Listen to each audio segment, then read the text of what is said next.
Nagtipon-tipon ng mga nais magtayo ng negosyo maging micro, small, medium enterprises sa idinaos na roadshow ng Bureau of Treasury. Layo nitong palawakin ng kaalaman ng mga Bicolano sa ligtas at abot-kayang pamumuhunan sa government securities. Sa open forum na talakay bawat sentimiento ng mga dumalo sa roadshow. Layunin na bahagi ito na malinawan ng mga kalahok kung paano mabibili at mapapakinabangan ng RTBs bilang isang investment instrument. Nagkaroon din ng bukas na Q&A at talakayan sa mga mesa kung saan tinugunan ng mga tagapagsalita ang mga tanong at mungkahi mula sa mga dumalo.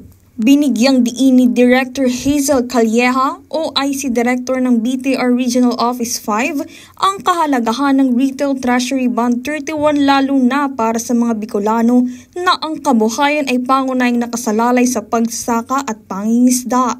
Ng mga farmers, yung mga fishermen. Actually, kami nag-iikot po kami for financial literacy. And isa po yan sa mga ginaguide namin kung paano mag-invest. And sa ngayon po, nagkikipag-coordinate kami sa mga LGUs. Actually, kanina, galing kami sa City Government of Naga para din ipaabot itong program namin. Dagdag pa niya, nakikita ng BTR ang positibong pagtanggap ng mga Bicolano sa ganitong uri ng investment. Open po sila sa opportunity natin na to.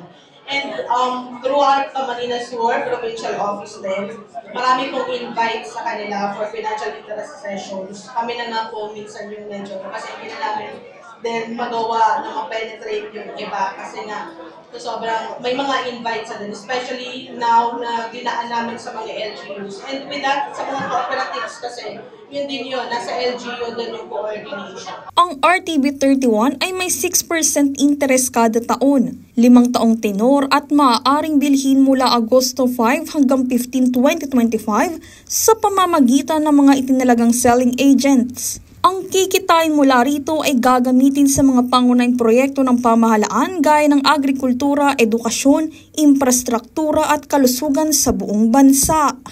Darlene Lastrulio, CSN.